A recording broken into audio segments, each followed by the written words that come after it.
Lieutenant Jake Morgan had been stationed on the orbital platform Sentinel-7 for 3 months. When he first saw her, and nothing in his training had prepared him for what would happen next platform.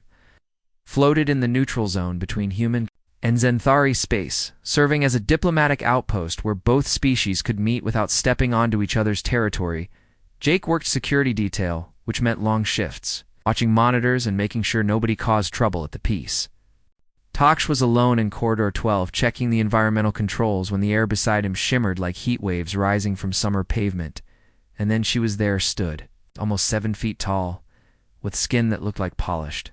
Silver under the corridor lights, her eyes were large and violet without any whites, just endless purple depths that seemed to see right through him.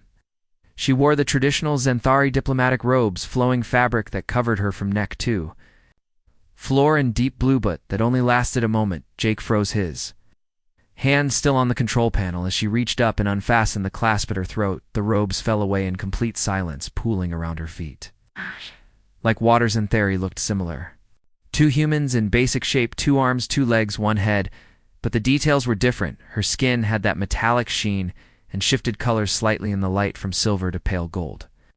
Her body was lean and muscular with angles that seemed almost too sharp to be real, no body hair anywhere, just smooth, continuous skin. Smiled at him, and it was not a friendly smile, it was the smile of a hunter who had already caught her.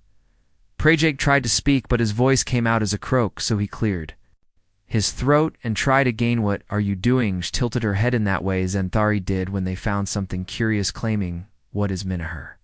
Voice had a musical quality like wind chimes in a gentle breeze, but the words made no sense. "I'm not yours and Lieutenant Morgan, Human Alliance Security, and you need to put your clothes back on right." Nosh stepped closer, moving with a grace that seemed impossible for someone so tall. "You do not understand yet, but you will," and her hand reached out, touching his chest right over his heart through his uniform. "You carry my mark." Jake looked down but saw nothing except his standard-issue security uniform. "Don't have any mark." "You've got the wrong person." Her smile widened, showing teeth that were just slightly too sharp. 3 months ago, you responded to a medical emergency in the Xanthari quarters. Do you remember? Remember one of the diplomats had collapsed during a meeting? Jake had been first on scene performing CPR until the medical team arrived. The diplomat had survived. "Remember that, wasn't you? Though that was Ambassadora Wraithy. She finished my mother, and when you saved her life, you created a debt that cannot be repaid." Except through Bindingjak's mind raced through everything. He knew about Xanthari culture, which admittedly was not much humans, and Xanthari had only made contact 5 years ago. Most of that time had been spent negotiating just to have these peace talks bonding. He said slowly, "What does that mean exactly?" Stepped even closer now, standing so near he could feel warmth radiating from her skin. "It means you are mine, and I am yours by the old laws. When a life debt cannot be repaid, the debtor offers their finest child to bond with the savior creating a union between familiars." Jake held up both hands, backing away until he hit the Wallachie first. "Nobody told me about any life debt. Second, I was just doing my job. And third, you can't just decide we're bonded or whatever without asking." Mahor expression did not change. "Your debt was recorded. The offering was made through proper channels. Your superiors agreed to allow the bonding to proceed us." Superiors pulled out his cum device and called his commanding officer. Captain Helen waited. Captain's face appeared on the small screen, looking to Red Morgan. "What is it, Captain?" "There's a Xanthari woman in Corridor 12 who says we're supposed to bond, and she just took off her clothes." And Wade held up a handy eye. "No, that's Lyra, daughter of Ambassador Kyrathi. The bonding ceremony is scheduled for tomorrow, but it seems she decided to introduce herself early." Jake stared at the screen. "Knew about this, received the formal request 2 weeks ago. The Alliance brass decided it would strengthen diplomatic relations." "Morgan, you're being given a commendation."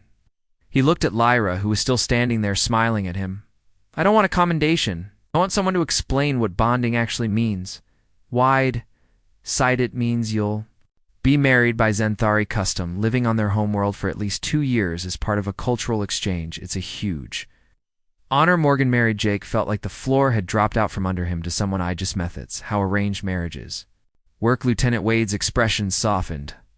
"Look, I know it's sudden, but this could mean real peace between our species.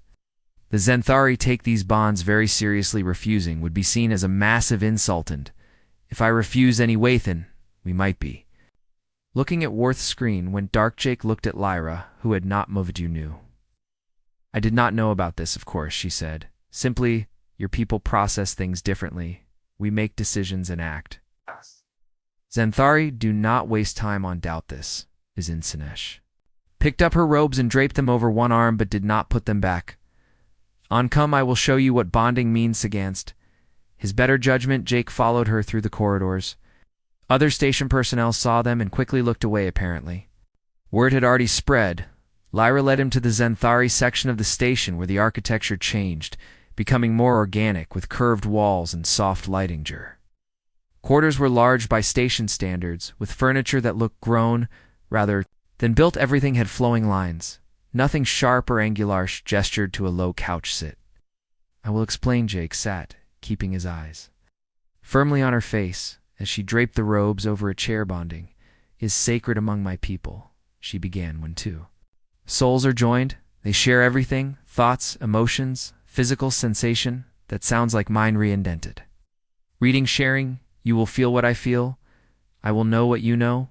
We become two parts of one. Whole Jake rubbed his face, and this lasts. How long? Forever. Bonding cannot be undone.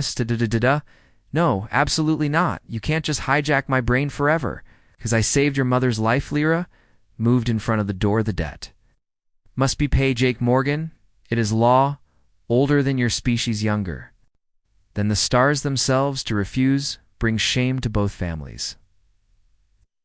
About what I want, what you want is irrelevant in the face of Anahar. Bluntness was almost refreshing in a horrifying way. And your laws are wrong. Studied him with those violet. I see you fear losing yourself. Course I do.